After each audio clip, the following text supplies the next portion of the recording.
The July which immediately succeeded my marriage was made memorable by 3 cases of interest, in which I had the privilege of being associated with Sherlock Holmes and of studying his methods.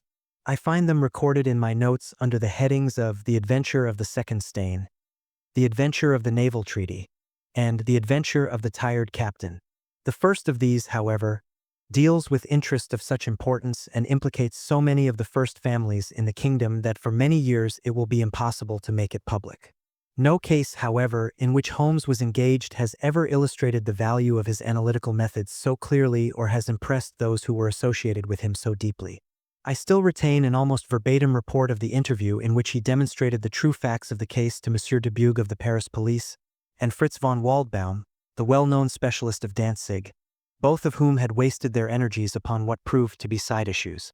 The new century will have come, however, before the story can be safely told. Meanwhile, I pass on to the second on my list, which promised also at one time to be of national importance, and was marked by several incidents which give it a quite unique character. During my school days, I had been intimately associated with a lad named Percy Phelps, who was of much the same age as myself, though he was 2 classes ahead of me.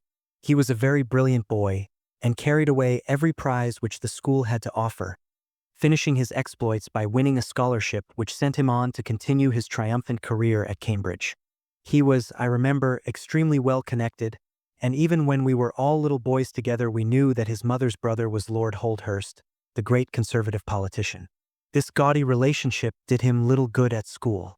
On the contrary, it seemed rather a piquant thing to us to chevy him about the playground and hit him over the shins with a wicket. But it was another thing when he came out into the world. I heard vaguely that his abilities and the influences which he commanded had won him a good position at the Foreign Office, and then he passed completely out of my mind until the following letter recalled his existence. Briarbrae, Woking. My dear Watson, I have no doubt that you can remember Tadpole Phelps, who was in the 5th form when you were in the 3rd. It is possible even that you may have heard that through my uncle's influence I obtained a good appointment at the Foreign Office, and that I was in a situation of trust and honor until a horrible misfortune came suddenly to blast my career. There is no use writing of the details of that dreadful event. In the event of your acceding to my request, it is probable that I shall have to narrate them to you. I have only just recovered from 9 weeks of brain fever, and am still exceedingly weak. Do you think that you could bring your friend, Mr. Holmes, down to see me? I should like to have his opinion of the case, though the authorities assure me that nothing more can be done. Do try to bring him down, and as soon as possible. Every minute seems an hour while I live in this state of horrible suspense. Assure him that if I have not asked his advice sooner, it was not because I did not appreciate his talents, but because I have been off my head ever since the blow fell. Now I am clear again, though I dare not think of it too much for fear of a relapse. I am still so weak that I have to write, as you see, by dictating. Do try to bring him. Your old schoolfellow, Percy Phelps. There was something that touched me as I read this letter, something pitiable in the reiterated appeals to bring Holmes. So moved was I that even had it been a difficult matter I should have tried it. But of course I knew well that Holmes loved his art, so that he was ever as ready to bring his aid as his client could be to receive it. My wife agreed with me that not a moment should be lost in laying the matter before him, and so within an hour of breakfast time I found myself back once more in the old rooms in Baker Street. Holmes was seated at his side table clad in his dressing gown, and working hard over a chemical investigation. A large curved retort was boiling furiously in the bluish flame of a Bunsen burner, and the distilled drops were condensing into a Tolliter measure. My friend hardly glanced up as I entered, and I, seeing that his investigation must be of importance, seated myself in an armchair and waited. He dipped into this bottle or that, drawing out a few drops of each with his glass pipette, and finally brought a test tube containing a solution over to the table. In his right hand he held a slip of litmus paper. "You come at a crisis, Watson," said he. "If this paper remains blue, all is well. If it turns red, it means a man's life." He dipped it into the test tube and it flushed at once into a dull, dirty crimson. I thought as much," he cried. "I will be at your service in an instant, Watson. You will find tobacco in the Persian slipper." He turned to his desk and scribbled off several telegrams, which were handed over to the page boy.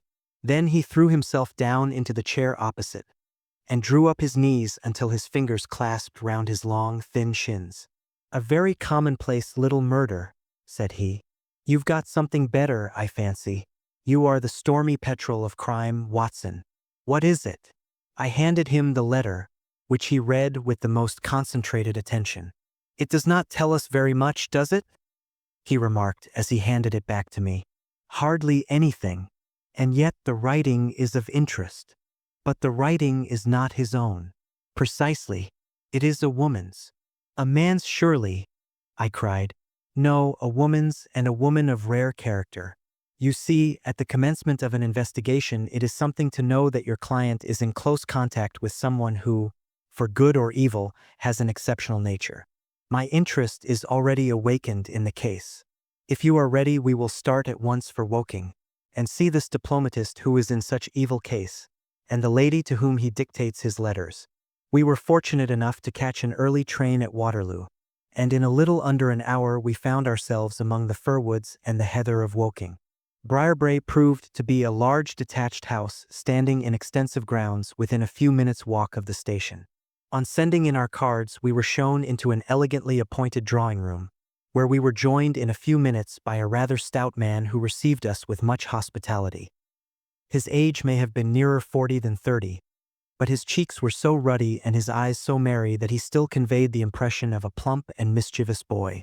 "I am so glad that you have come," said he, shaking our hands with effusion. "Percy has been inquiring for you all morning. Ah, poor old chap, he clings to any straw.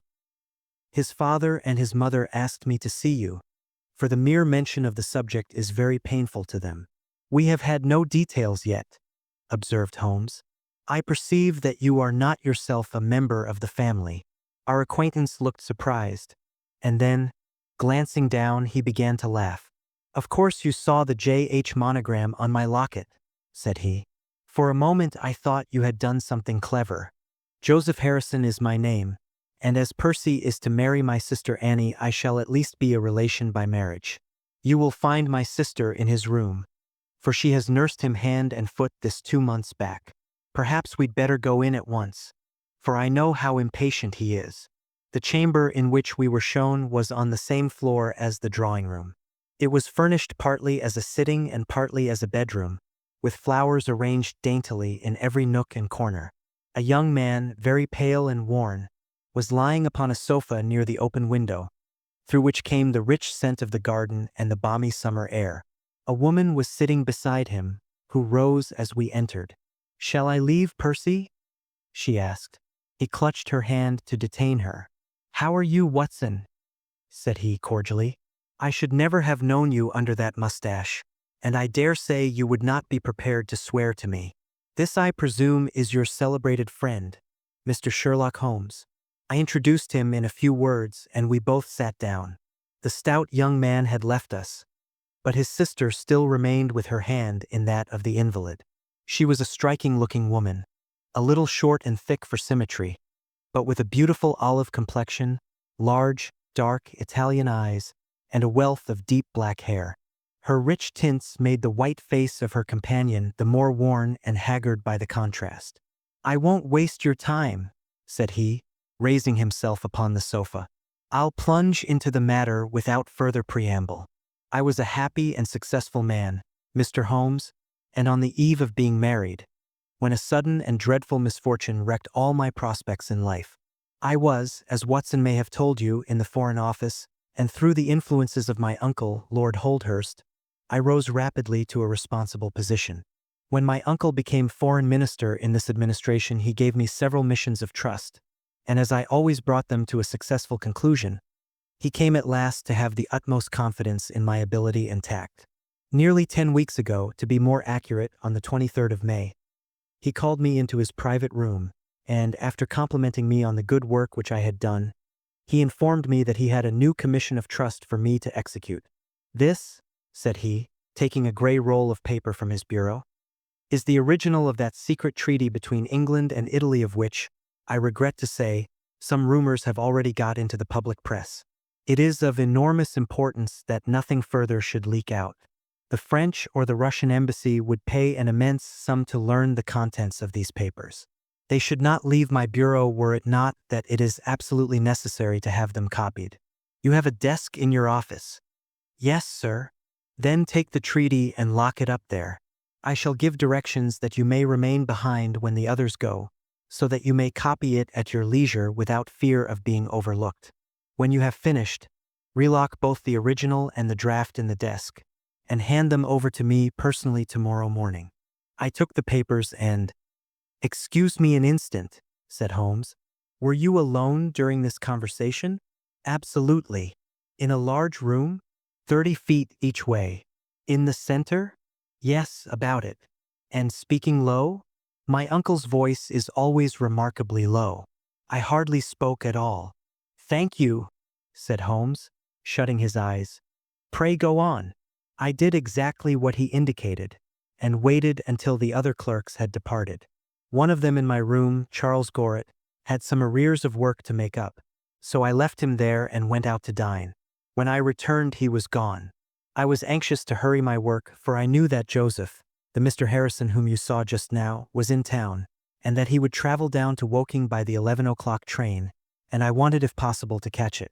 When I came to examine the treaty, I saw at once that it was of such importance that my uncle had been guilty of no exaggeration in what he had said. Without going into details, I may say that it defined the position of Great Britain towards the Triple Alliance, and foreshadowed the policy which this country would pursue in the event of the French fleet gaining a complete ascendancy over that of Italy in the Mediterranean. The questions treated in it were purely naval.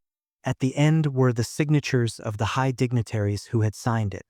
I glanced my eyes over it, and then settled down to my task of copying. It was a long document, written in the French language, and containing 26 separate articles.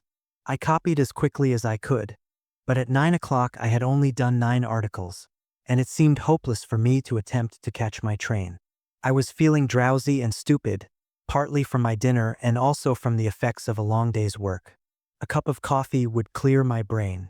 A commissionaire remains all night in a little lodge at the foot of the stairs, and is in the habit of making coffee at his spirit lamp for any of the officials who may be working overtime. I rang the bell, therefore, to summon him. To my surprise, it was a woman who answered the summons. A large, coarse-faced, elderly woman in an apron. She explained that she was the commissionaire's wife, who did the chairing, and I gave her the order for the coffee. I wrote 2 more articles and then, feeling more drowsy than ever, I rose and walked up and down the room to stretch my legs. My coffee had not yet come, and I wondered what was the cause of the delay could be. Opening the door, I started down the corridor to find out. There was a straight passage, dimly lighted, which led from the room in which I had been working, and was the only exit from it. It ended in a curving staircase, with the commissionaire's lodge in the passage at the bottom. Halfway down this staircase is a small landing, with another passage running into it at right angles. This second one leads by means of a second small stair to a side door, used by servants, and also as a shortcut by clerks when coming from Charles Street. Here is a rough chart of the place. Thank you. I think that I quite follow you, said Sherlock Holmes. It is of the utmost importance that you should notice this point. I went down the stairs and into the hall, where I found the commissionaire fast asleep in his box, with the kettle boiling furiously upon the spirit lamp. I took off the kettle and blew out the lamp, for the water was spurting over the floor. Then I put out my hand and was about to shake the man, who was still sleeping soundly, when a bell over his head rang loudly, and he woke with a start. "Mr. Phelps, sir," said he, looking at me in bewilderment. "I came down to see if my coffee was ready. I was boiling the kettle when I fell asleep, sir." He looked at me and then up at the still quivering bell with an ever-growing astonishment upon his face. "If you was here, sir, then who rang the bell?" he asked. "The bell," I cried. "What bell is it?" "It's the bell of the room you were working in." A cold hand seemed to close round my heart. Someone, then, was in that room where my precious treaty lay upon the table. I ran frantically up the stair and along the passage. There was no one in the corridors, Mr. Holmes. There was no one in the room. All was exactly as I left it, save only that the papers which had been committed to my care had been taken from the desk on which they lay. The copy was there, and the original was gone. Holmes sat up in his chair and rubbed his hands. I could see that the problem was entirely to his heart. "Pray, what did you do then?" he murmured. "I recognized in an instant that the thief must have come up the stairs from the side door. Of course, I must have met him if he had come the other way." "You were satisfied that he could not have been concealed in the room all the time, or in the corridor which you have just described as dimly lighted?" "It is absolutely impossible. A rat could not conceal himself either in the room or the corridor. There is no cover at all." "Thank you. Pray proceed." The commissionaire, seeing by my pale face that something was to be feared, had followed me upstairs. Now we both rushed along the corridor and down the steep steps which led to Charles Street. The door at the bottom was closed, but unlocked. We flung it open and rushed out. I can distinctly remember that as we did so there came 3 chimes from a neighboring clock. It was 10:15. "That is of enormous importance," said Holmes, making a note upon his shirt cuff. The night was very dark, and a thin, warm rain was falling. There was no one in Charles Street, but a great traffic was going on, as usual, in Whitehall at the extremity. We rushed along the pavement, bareheaded as we were, and at the far corner we found a policeman standing. "A robbery has been committed," I gasped. "A document of immense value has been stolen from the Foreign Office. Has anyone passed this way?" "I have been standing here for a quarter of an hour, sir," said he. "Only one person has passed during that time. A woman, tall and elderly, with a paisley shawl." "Ah, that is only my wife," cried the commissionaire. "Has no one else passed?" "No one." "Then it must be the other way that the thief took," cried the fellow, tugging at my sleeve. But I was not satisfied, and the attempts which he made to draw me away increased my suspicions. "Which way did the woman go?" I cried. "I don't know, sir. I noticed her pass, but I had no special reason for watching her. She seemed to be in a hurry." "How long ago was it?" "Oh, not very many minutes." "Within the last 5? "Well, it could not be more than 5. "You're only wasting your time, sir, and every minute now is of importance," cried the commissionaire. "Take my word for it that my old woman has nothing to do with it, and come down to the other end of the street." "Well, if you won't, I will." And with that he rushed off in the other direction. But I was after him in an instant and caught him by the sleeve. "Where do you live?" said I. 16 Ivy Lane, Brixton," he answered. "But don't let yourself be drawn away upon a false scent, Mr. Phelps. Come to the other end of the street and let us see if we can hear of anything." Nothing was to be lost by following his advice. With the policeman we both hurried down, but only to find the street full of traffic, many people coming and going, but all only too eager to get to a place of safety upon so wet a night. There was no lounger who could tell us who had passed. Then we returned to the office and searched the stairs and the passage without result. The corridor which led to the room was laid down with a kind of creamy linoleum which shows an impression very easily. We examined it very carefully, but found no outline of any footmark. Had it been raining all evening? Since about 7. How is it, then, that the woman who came into the room about 9 left no traces with her muddy boots? I am glad you raised the point. It occurred to me at the time. The charwomen are in the habit of taking off their boots at the commissionnaire's office and putting on list slippers. That is very clear. There were no marks, then, though the night was a wet one. The chain of events is certainly one of extraordinary interest. What did you do next? We examined the room also. There is no possibility of a secret door, and the windows are quite 30 feet from the ground. Both of them were fastened on the inside. The carpet prevents any possibility of a trapdoor, and the ceiling is of the ordinary whitewashed kind. I will pledge my life that whoever stole my papers could only have come through the door. How about the fireplace? They use none. There is a stove. The bell rope hangs from the wire just to the right of my desk. Whoever rang it must have come right up to the desk to do it. But why should any criminal wish to ring the bell? It is a most insoluble mystery. Certainly the incident was unusual. What were your next steps? You examined the room, I presume, to see if the intruder had left any traces. Any cigar end or dropped glove or hairpin or other trifle. There was nothing of the sort. No smell. Well, we never thought of that. Ah! A scent of tobacco would have been worth a great deal to us in such an investigation. I never smoke myself, so I think I should have observed it if there had been any smell of tobacco. There was absolutely no clue of any kind. The only tangible fact was that the commissionnaire's wife, Mrs. Tangi was the name, had hurried out of the place. He could give no explanation save that it was about the time when the woman always went home. The policeman and I agreed that our best plan would be to seize the woman before she could get rid of the papers, presuming that she had them. The alarm had reached Scotland Yard by this time, and Mr. Forbes, the detective, came round at once and took up the case with a great deal of energy. We hired a hansom, and in half an hour we were at the address which had been given to us. A young woman opened the door, who proved to be Mrs. Tangi's eldest daughter. Her mother had not come back yet, and we were shown into the front room to wait. About 10 minutes later a knock came at the door, and here we made the one serious mistake for which I blame myself. Instead of opening the door ourselves, we allowed the girl to do so. We heard her say, "Mother, there are 2 men in the house waiting to see you," and an instant afterwards we heard the patter of feet rushing down the passage. Forbes flung open the door, and we both ran into the back room or kitchen, but the woman had got there before us. She stared at us with defiant eyes, and then, suddenly recognizing me, an expression of absolute astonishment came over her face. "Why, if it isn't Mr. Phelps of the office," she cried. "Come, come, who did you think we were when you ran away from us?" asked my companion. "I thought you were the brokers," said she. "We have had some trouble with a tradesman." "That's not quite good enough," answered Forbes.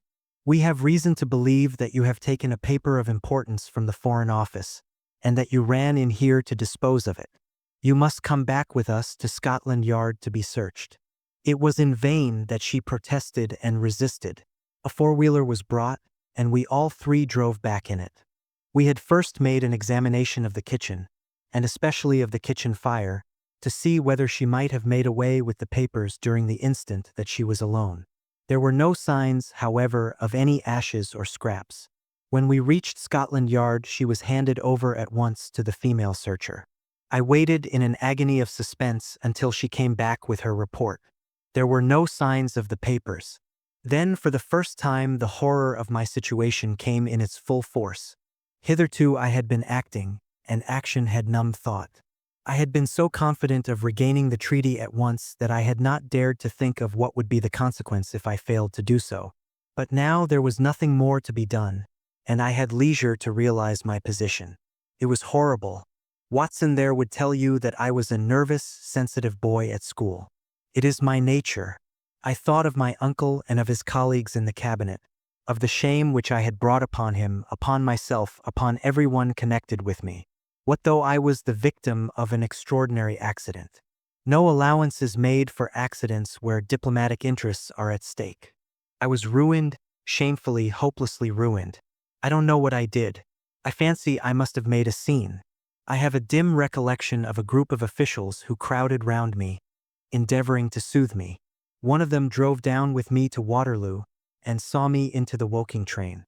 I believe that he would have come all the way had it not been that Dr. Ferrier, who lives near me, was going down by that very train. The doctor most kindly took charge of me, and it was well he did so, for I had a fit in the station, and before we reached home I was practically a raving maniac.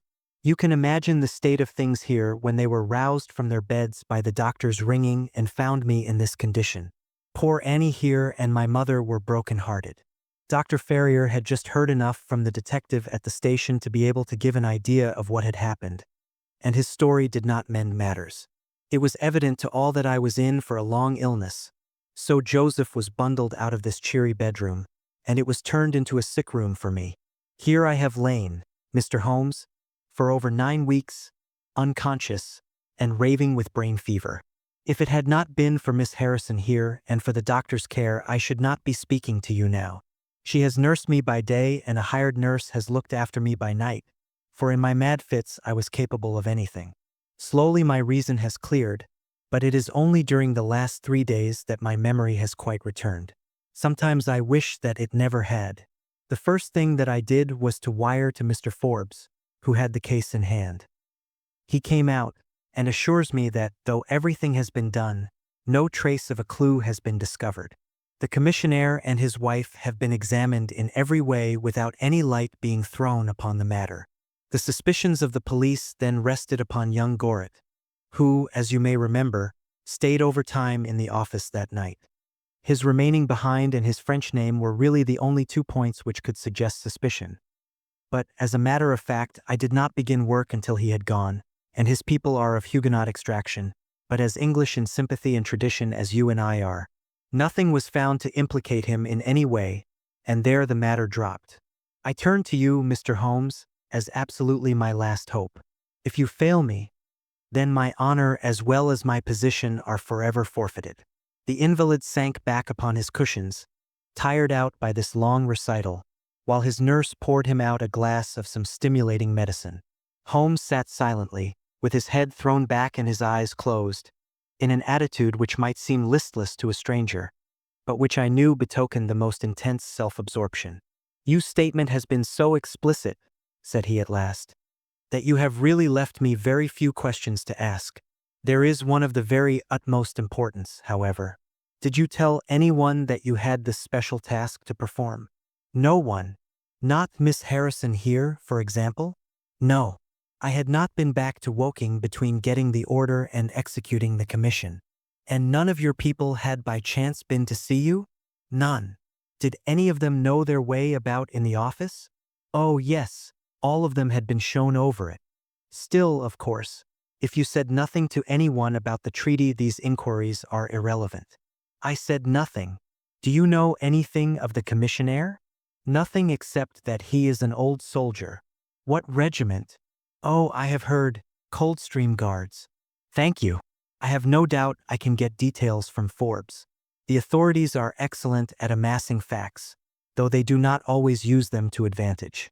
What a lovely thing a rose is!" He walked past the couch to the open window and held up the drooping stalk of a moss rose, looking down at the dainty blend of crimson and green. It was a new phase of his character to me, for I had never before seen him show any keen interest in natural objects. "There is nothing in which deduction is so necessary as in religion," said he, leaning with his back against the shutters. "It can be built up as an exact science by the reasoner. Our highest assurance of the goodness of Providence seems to me to rest in the flowers. All other things, our powers, our desires, our food, are all really necessary for our existence in the first instance. But this rose is an extra. Its smell and its color are an embellishment of life, not a condition of it. It is only goodness which gives extras, and so I say again that we have much to hope from the flowers." Percy Phelps and his nurse looked at Holmes during this demonstration with surprise and a good deal of disappointment written upon their faces. He had fallen into a reverie, with the moss rose between his fingers. It had lasted some minutes before the young lady broke in upon it. "Do you see any prospect of solving this mystery, Mr. Holmes?" she asked, with a touch of asperity in her voice. "Oh, the mystery," he answered, coming back with a start to the realities of life. "Well, it would be absurd to deny that the case is a very abstruse and complicated one. But I can promise you that I will look into the matter and let you know any points which may strike me. Do you see any clue? You have furnished me with 7, but, of course, I must test them before I can pronounce upon their value." "You suspect someone?" "I suspect myself." "What?" "Of coming to conclusions too rapidly." "Then go to London and test your conclusions." "Your advice is very excellent, Miss Harrison," said Holmes, rising. "I think, Watson, we cannot do better. Do not allow yourself to indulge in false hopes, Mr. Phelps. The affair is a very tangled one." "I shall be in a fever until I see you again," cried the diplomatist. "Well, I'll come out by the same train tomorrow, though it's more than likely that my report will be a negative one." "God bless you for promising to come," cried our client. "It gives me fresh life to know that something is being done. By the way, I have had a letter from Lord Holdhurst." "Ha! What did he say?" "He was cold, but not harsh. I dare say my severe illness prevented him from being that." He repeated that the matter was of the utmost importance, and added that no steps would be taken about my future, by which he means, of course, my dismissal, until my health was restored and I had an opportunity of repairing my misfortune. "Well, that was reasonable and considerate," said Holmes.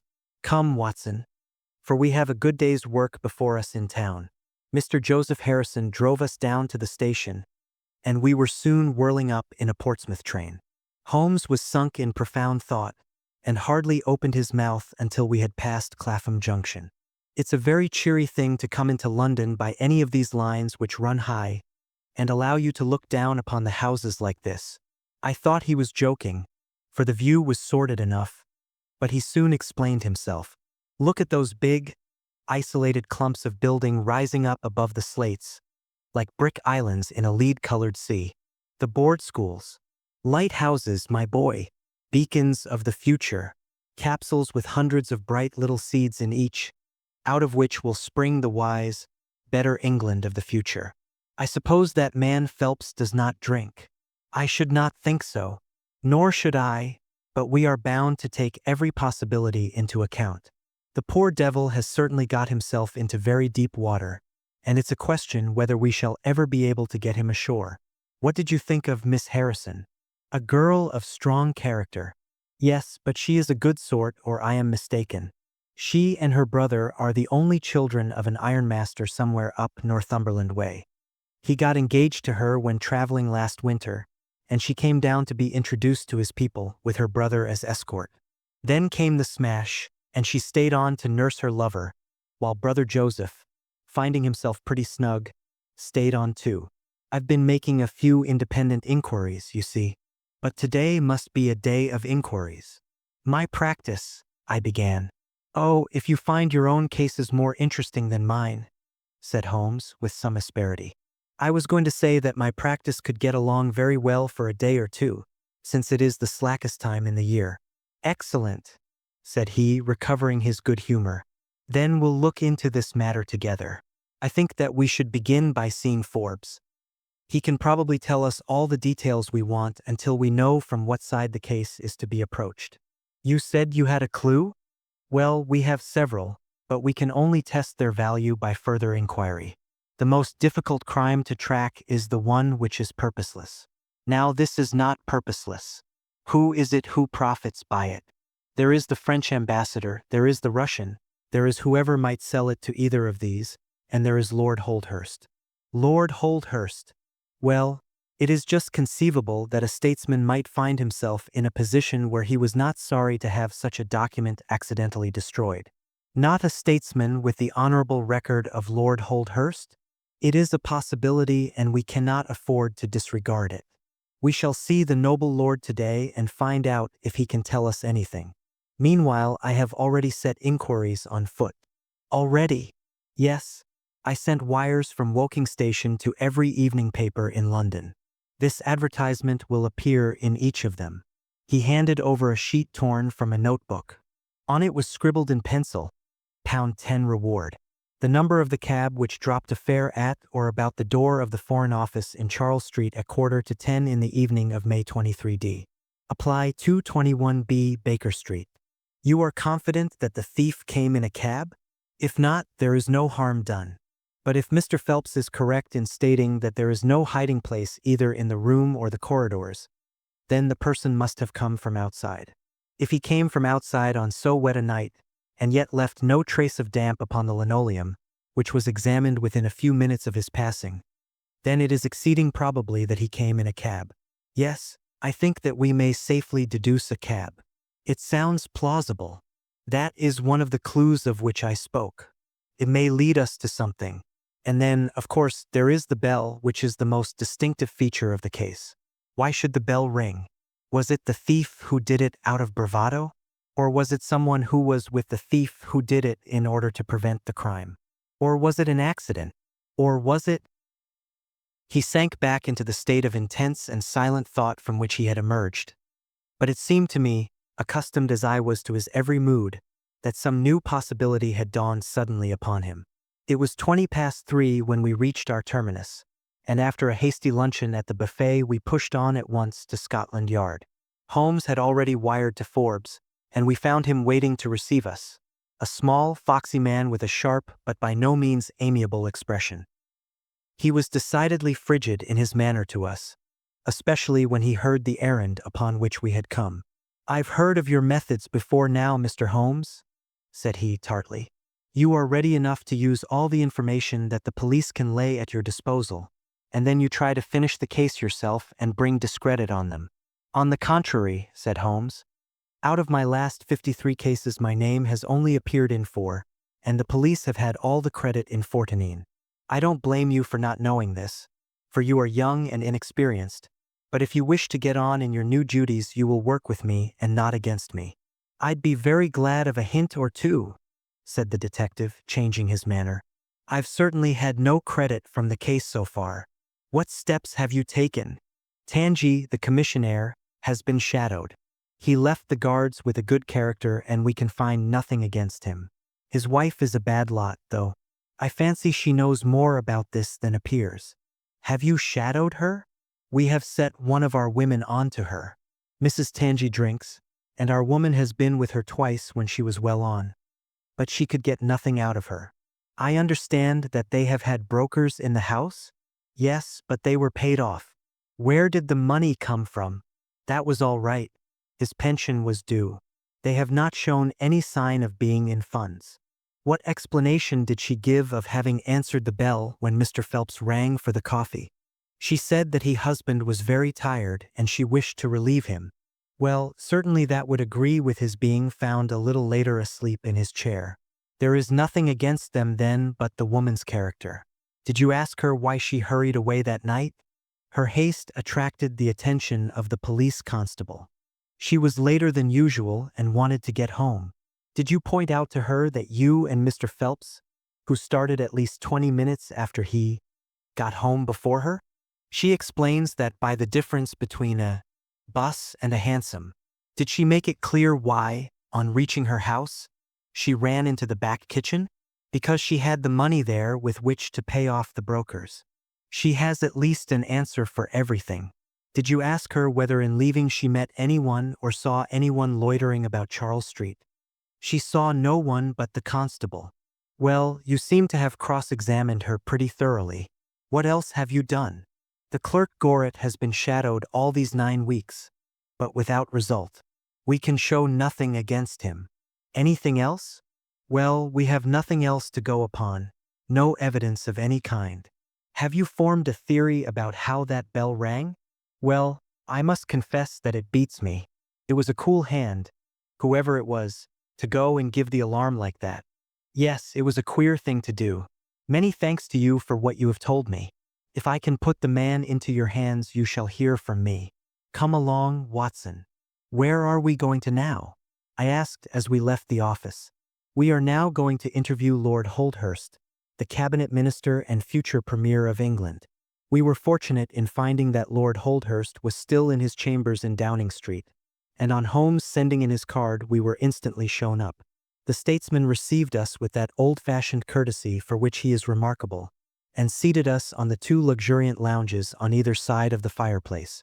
Standing on the rug between us, with his slight, tall figure, his sharp features, thoughtful face, and curling hair prematurely tinged with gray, he seemed to represent that not too common type, a nobleman who is in truth noble. "Your name is very familiar to me, Mr. Holmes," said he, smiling, "and, of course, I cannot pretend to be ignorant of the object of your visit. There has only been one occurrence in these offices which could call for your attention." "In whose interest are you acting, may I ask?" "In that of Mr. Percy Phelps," answered Holmes. "Ah, my unfortunate nephew. You can understand that our kinship makes it the more impossible for me to screen him in any way. I fear that the incident must have a very prejudicial effect upon his career." "But if the document is found?" "Ah, that, of course, would be different. I had 1 or 2 questions which I wish to ask you, Lord Holdhurst. I shall be happy to give you any information in my power. Was it in this room that you gave your instructions as to the copying of the document?" "It was." "Then you could hardly have been overheard?" "It is out of the question." "Did you ever mention to anyone that it was your intention to give anyone the treaty to be copied?" "Never." You are certain of that? Absolutely. Well, since you never said so, and Mr. Phelps never said so, and nobody else knew anything of the matter, then the thief's presence in the room was purely accidental. He saw his chance and he took it. The statesman smiled. You take me out of my province there, said he. Holmes considered for a moment. There is another very important point which I wish to discuss with you, said he. You feared, as I understand, that very grave results might follow from the details of this treaty becoming known. A shadow passed over the expressive face of the statesman. Very grave results indeed. And have they occurred? Not yet. If the treaty had reached, let us say, the French or Russian Foreign Office, you would expect to hear of it?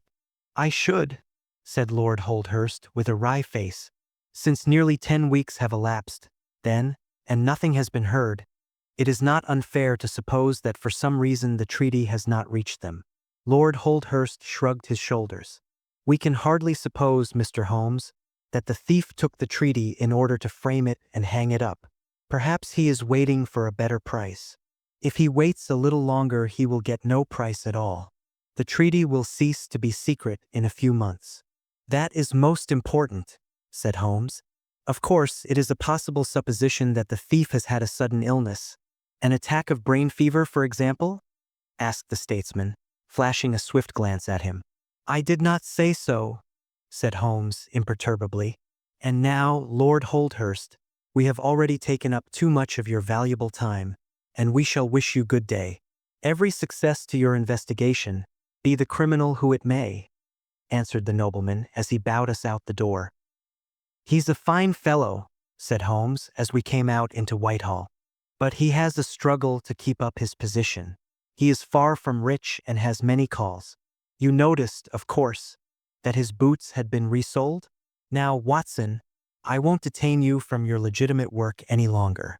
I shall do nothing more today, unless I have an answer to my cab advertisement. But I should be extremely obliged to you if you would come down with me to Woking tomorrow, by the same train which we took yesterday. I met him accordingly next morning, and we traveled down to Woking together. He had had no answer to his advertisement, he said, and no fresh light had been thrown upon the case. He had, when he so willed it, the utter immobility of countenance of a Red Indian, and I could not gather from his appearance whether he was satisfied or not with the position of the case. His conversation, I remember, was about the Bertillon system of measurements, and he expressed his enthusiastic admiration of the French savant. We found our client still under the charge of his devoted nurse, but looking considerably better than before. He rose from the sofa and greeted us without difficulty when we entered. Any news? He asked eagerly. My report, as I expected, is a negative one, said Holmes.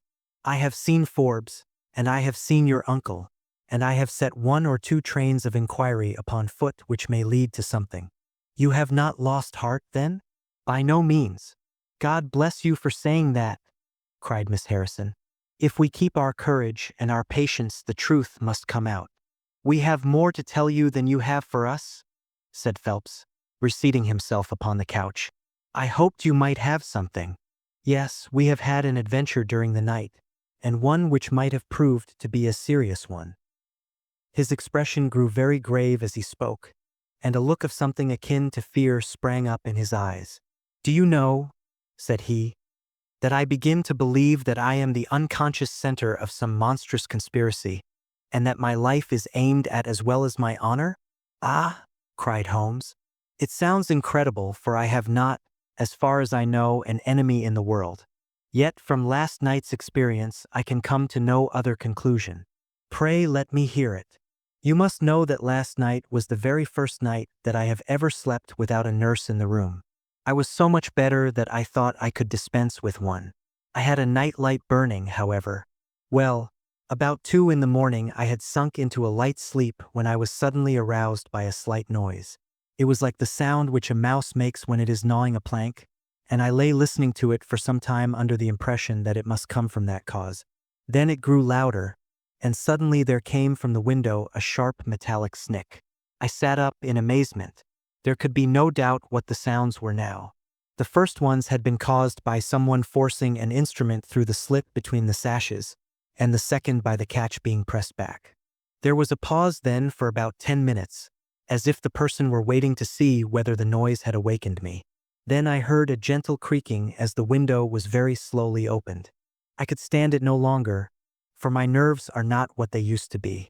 I sprang out of bed and flung open the shutters. A man was crouching at the window. I could see little of him, for he was gone like a flash. He was wrapped in some sort of cloak which came across the lower part of his face. One thing only I am sure of, and that is that he had some weapon in his hand. It looked to me like a long knife. I distinctly saw the gleam of it as he turned to run. "This is most interesting," said Holmes. "Pray, what did you do then?" "I should have followed him through the open window if I had been stronger. As it was, I rang the bell and roused the house. It took me some little time, for the bell rings in the kitchen and the servants all sleep upstairs. I shouted, however, and that brought Joseph down, and he roused the others. Joseph and the groom found marks on the bed outside the window, but the weather has been so dry lately that they found it hopeless to follow the trail across the grass. There's a place, however, on the wooden fence which skirts the road which shows signs, they tell me, as if someone had got over and had snapped the top of the rail in doing so. I have said nothing to the local police yet, for I thought I had best have your opinion first." This tale of our client's appeared to have an extraordinary effect upon Sherlock Holmes. He rose from his chair and paced about the room in uncontrollable excitement.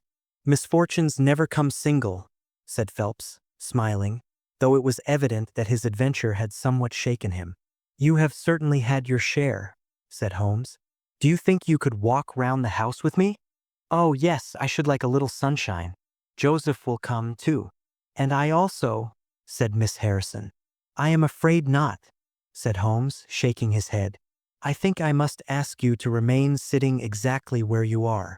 The young lady resumed her seat with an air of displeasure. Her brother, however, had joined us and we set off all four together. We passed round the lawn to the outside of the young diplomatist's window. There were, as he had said, marks upon the bed, but they were hopelessly blurred and vague. Holmes stopped over them for an instant, and then rose shrugging his shoulders. "I don't think anyone could make much of this," said he.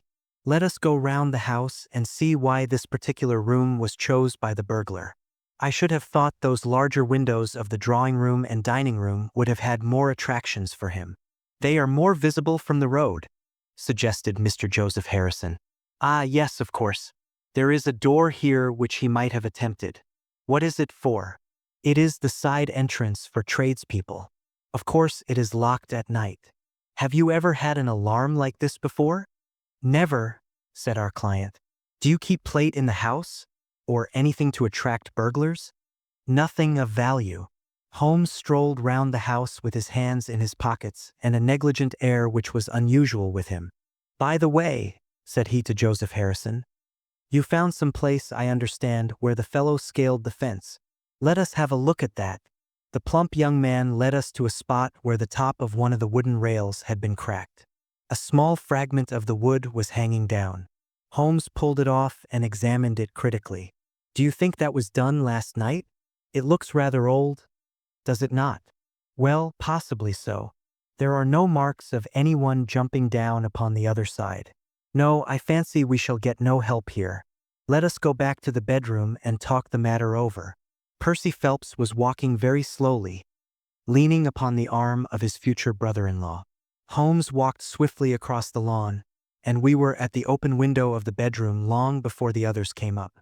"Miss Harrison," said Holmes, speaking with the utmost intensity of manner, "you must stay where you are all day. Let nothing prevent you from staying where you are all day. It is of the utmost importance."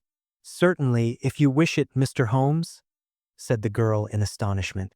"When you go to bed, lock the door of this room on the outside and keep the key. Promise to do this." "But, Percy—" "He will come to London with us. And am I to remain here? It is for his sake. You can serve him. Quick! Promise!" She gave a quick nod of assent just as the other two came up.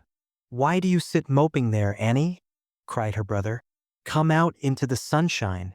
No, thank you, Joseph. I have a slight headache and this room is deliciously cool and soothing. What do you propose now, Mr. Holmes? Asked our client. Well, in investigating this minor affair, we must not lose sight of our main inquiry. It would be a very great help to me if you would come up to London with us. At once. Well, as soon as you conveniently can. Say in an hour. I feel quite strong enough if I can really be of any help.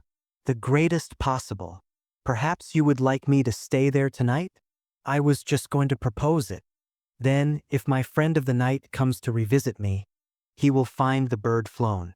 We are all in your hands, Mr. Holmes, and you must tell us exactly what you would like done. Perhaps you would prefer that Joseph came with us so as to look after me. Oh, no. My friend Watson is a medical man, and he'll look after you. We'll have our lunch here, if you will permit us, and then we shall all three set off for town together. It was arranged as he suggested, though Miss Harrison excused herself from leaving the bedroom, in accordance with Holmes's suggestion. What the object of my friend's maneuvers was I could not conceive, unless it were to keep the lady away from Phelps, who, rejoiced by his returning health and by the prospect of action, lunched with us in the dining room. Holmes had still more startling surprise for us, however, for, after accompanying us down to the station and seeing us into our carriage, he calmly announced that he had no intention of leaving Woking. There are one or two small points which I should desire to clear up before I go, said he. Your absence, Mr. Phelps, will in some ways rather assist me. Watson, when you reach London you would oblige me by driving at once to Baker Street with our friend here, and remaining with him until I see you again. It is fortunate that you are old schoolfellows, as you must have much to talk over. Mr. Phelps can have the spare bedroom tonight, and I will be with you in time for breakfast, for there is a train which will take me into Waterloo at 8. But how about our investigation in London? Asked Phelps ruefully. We can do that tomorrow. I think that just at present I can be of more immediate use here. You might tell them at Briarbrae that I hope to be back tomorrow night, cried Phelps as we began to move from the platform. I hardly expect to go back to Briarbrae, answered Holmes, and waved his hand to us cheerily as we shot out from the station. Phelps and I talked it over on our journey, but neither of us could devise a satisfactory reason for this new development. I suppose he wants to find out some clue as to the burglary last night, if a burglar it was. For myself, I don't believe it was an ordinary thief. What is your own idea, then? Upon my word, you may put it down to my weak nerves or not, but I believe there is some deep political intrigue going on around me, and that for some reason that passes my understanding my life is aimed at by the conspirators. It sounds high-flown and absurd, but consider the facts. Why should a thief try to break in at a bedroom window, where there could be no hope of any plunder, and why should he come with a long knife in his hand? You are sure it was not a housebreaker's jimmy? Oh no, it was a knife. I saw the flash of the blade quite distinctly. But why on earth should you be pursued with such animosity? Ah, that is the question. Well, if Holmes takes the same view, that would account for his action, would it not? Presuming that your theory is correct, if he can lay his hands upon the man who threatened you last night, he will have gone a long way towards finding who took the Naval Treaty. It is absurd to suppose that you have two enemies, one of whom robs you, while the other threatens your life. But Holmes said that he was not going to Briarbrae. I have known him for some time, said I, but I never knew him do anything yet without a very good reason. And with that our conversation drifted off onto other topics. But it was a weary day for me. Phelps was still weak after his long illness, and his misfortune made him querulous and nervous. In vain I endeavored to interest him in Afghanistan, in India, in social questions, in anything which might take his mind out of the groove. He would always come back to his lost treaty, wondering, guessing, speculating as to what Holmes was doing, what steps Lord Holdhurst was taking, what news we should have in the morning. As the evening wore on, his excitement became quite painful. You have implicit faith in Holmes? He asked. I have seen him do some remarkable things, but he never brought light into anything quite so dark as this? Oh yes, I have known him solve questions which presented fewer clues than yours. But not where such large interests are at stake? I don't know that. To my certain knowledge, he has acted on behalf of 3 of the reigning houses of Europe in very vital matters. But you know him well, Watson. He is such an inscrutable fellow that I never quite know what to make of him. Do you think he is hopeful? Do you think he expects to make a success of it? He has said nothing. That is a bad sign. On the contrary, I have noticed that when he is off the trail, he generally says so. It is when he is on a scent and is not quite absolutely sure yet that it is the right one that he is most taciturn. Now, my dear fellow, we can't help matters by making ourselves nervous about them. So let me implore you to go to bed and so be fresh for whatever may await us tomorrow. I was able at last to persuade my companion to take my advice, though I knew from his excited manner that there was not much hope of sleep for him. Indeed, his mood was infectious, for I lay tossing half the night myself, brooding over this strange problem, and inventing 100 theories, each of which was more impossible than the last. Why had Holmes remained at Woking? Why had he asked Miss Harrison to remain in the sick room all day? Why had he been so careful not to inform the people at Briarbrae that he intended to remain near them? I cudgeled my brains until I fell asleep in the endeavor to find some explanation which would cover all these facts. It was 7 o'clock when I awoke, and I set off at once for Phelps's room, to find him haggard and spent after a sleepless night. His first question was whether Holmes had arrived yet.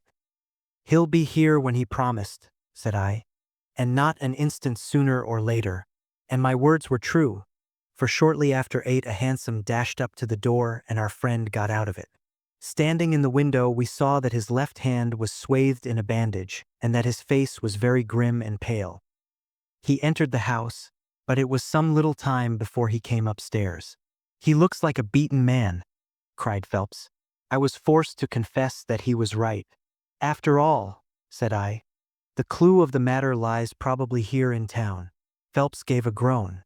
"I don't know how it is," said he, "but I had hoped for so much from his return.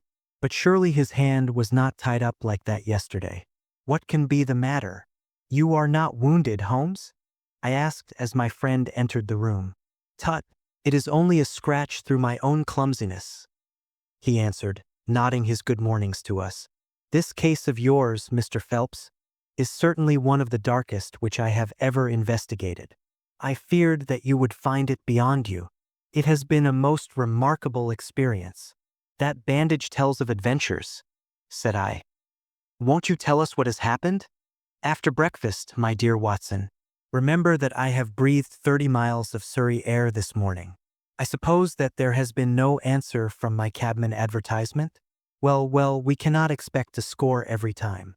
The table was all laid, and just as I was about to ring, Mrs. Hudson entered with the tea and coffee. A few minutes later she brought in 3 covers, and we all drew up to the table, Holmes ravenous, I curious, and Phelps in the gloomiest state of depression. "Mrs. Hudson has risen to the occasion," said Holmes, uncovering a dish of curried chicken. "Her cuisine is a little limited, but she has as good an idea of breakfast as a Scotchwoman. What have you here, Watson?" "Ham and eggs," I answered. "Good. What are you going to take, Mr. Phelps? Curried fowl or eggs? Or will you help yourself?" "Thank you. I can eat nothing," said Phelps. "Oh, come. Try the dish before you." "Thank you, I would really rather not." "Well, then," said Holmes with a mischievous twinkle, "I suppose that you have no objection to helping me?" Phelps raised the cover, and as he did so he uttered a scream, and sat there staring with a face as white as the plate upon which he looked. Across the center of it was lying a little cylinder of blue-gray paper. He caught it up, devoured it with his eyes, and then danced madly about the room, passing it to his bosom and shrieking out in his delight. Then he fell back into an armchair so limp and exhausted with his own emotions that we had to pour brandy down his throat to keep him from fainting. There," said Holmes, soothing, patting him upon the shoulder. "It was too bad to spring it on you like this. But Watson here will tell you that I never can resist a touch of the dramatic." Phelps seized his hand and kissed it. "God bless you," he cried. "You have saved my honor." "Well, my own was at stake, you know," said Holmes. "I assure you it is just as hateful to me to fail in a case as it can be to you to blunder over a commission." Phelps thrust away the precious document into the innermost pocket of his coat. "I have not the heart to interrupt your breakfast any further. and yet I am dying to know how you got it and where it was." Sherlock Holmes swallowed a cup of coffee and turned his attention to the ham and eggs. Then he rose, lit his pipe, and settled himself down into his chair. "I'll tell you what I did first, and how I came to do it afterwards," said he.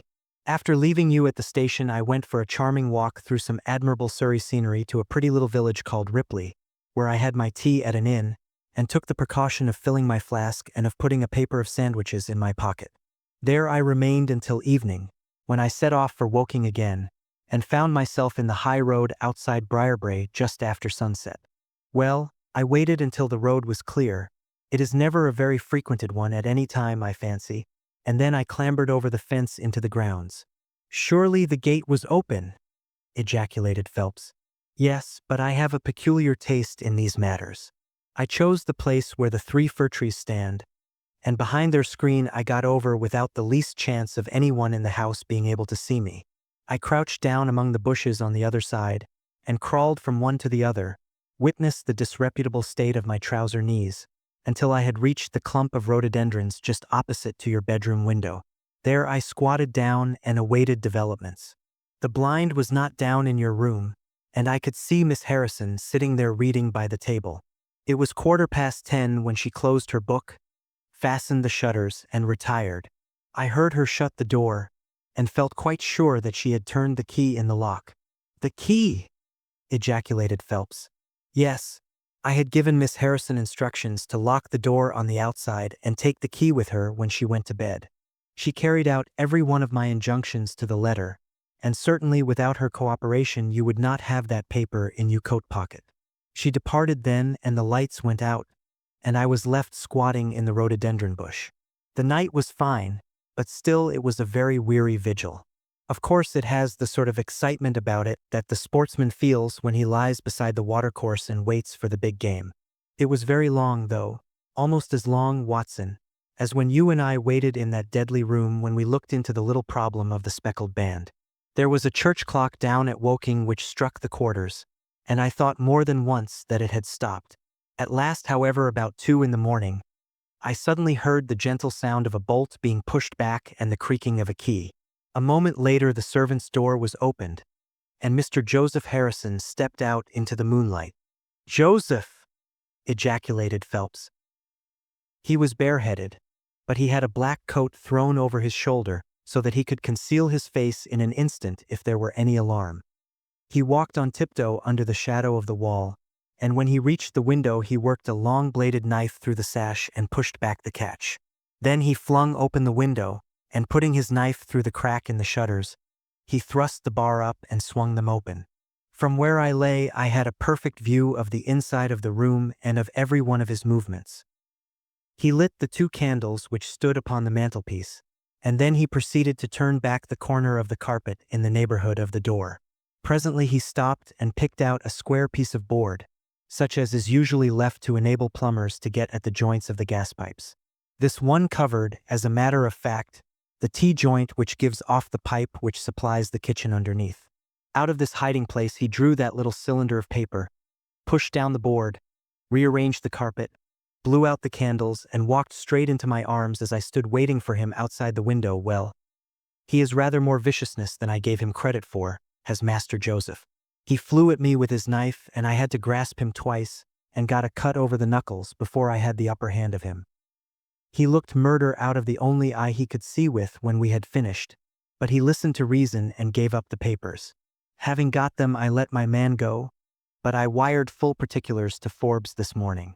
If he is quick enough to catch his bird, well and good. But if, as I shrewdly suspect, he finds the nest empty before he gets there, why, all the better for the government.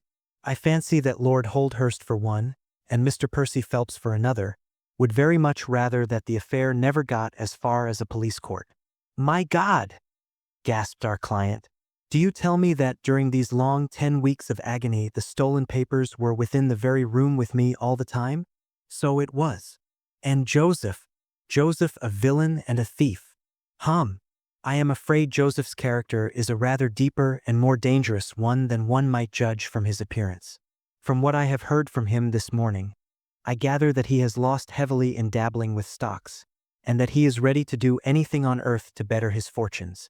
Being an absolutely selfish man, when a chance presented itself, he did not allow either his sister's happiness or your reputation to hold his hand. Percy Phelps sank back in his chair. "My head whirls," said he. "Your words have dazed me." "The principal difficulty in your case," remarked Holmes in his didactic fashion, "lay in the fact of there being too much evidence. What was vital was overlaid and hidden by what was irrelevant. Of all the facts which were presented to us, we had to pick just those which we deemed to be essential, and then piece them together in their order, so as to reconstruct this very remarkable chain of events. I had already begun to suspect Joseph, from the fact that you had intended to travel home with him that night, and that therefore it was a likely enough thing that he should call for you, knowing the Foreign Office well, upon his way. When I heard that someone had been so anxious to get into the bedroom, in which no one but Joseph could have concealed anything, you told us in your narrative how you had turned Joseph out when you arrived with the doctor. My suspicions all changed to certainties, especially as the attempt was made on the first night upon which the nurse was absent, showing that the intruder was well acquainted with the ways of the house. How blind I have been! The facts of the case, as far as I have worked them out, are these. This Joseph Harrison entered the office through the Charles Street door, and knowing his way, he walked straight into your room the instant after you left it. Finding no one there, he promptly rang the bell, and at the instant that he did so, his eyes caught the paper upon the table. A glance showed him that chance had put in his way a state document of immense value, and in an instant he had thrust it into his pocket and was gone. A few minutes elapsed, as you remember, before the sleepy commissionaire drew your attention to the bell, and those were just enough to give the thief time to make his escape. He made his way to Woking by the first train, and having examined his booty and assured himself that it really was of immense value, he had concealed it in what he thought was a very safe place, with the intention of taking it out again in a day or two and carrying it to the French embassy or wherever he thought that a long price was to be had. Then came your sudden return. He, without a moment's warning, was bundled out of his room, and from that time onward there were always at least two of you there to prevent him from regaining his treasure. The situation to him must have been a maddening one, but at last he thought he saw his chance. He tried to steal in, but was baffled by your wakefulness. You remember that you did not take your usual draught that night. I remember. I fancy that he had taken steps to make that draught efficacious, and that he quite relied upon your being unconscious. Of course, I understood that he would repeat the attempt whenever it could be done with safety. Your leaving the room gave him the chance he wanted. I kept Miss Harrison in it all day so that he might not anticipate us. Then, having given him the idea that the coast was clear, I kept guard as I have described. I already knew that the papers were probably in the room, but I had no desire to rip up all the planking and skirting in search of them. I let him take them, therefore, from the hiding place, and so saved myself an infinity of trouble. Is there any other point which I can make clear? Why did he try the window on the first occasion? I asked, when he might have entered by the door. In reaching the door, he would have to pass 7 bedrooms. On the other hand, he could get out onto the lawn with ease. Anything else? You do not think, asked Phelps, that he had any murderous intention?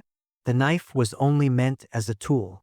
It may be so, answered Holmes, shrugging his shoulders. I can only say for certain that Mr. Joseph Harrison is a gentleman to whose mercy I should be extremely unwilling to trust.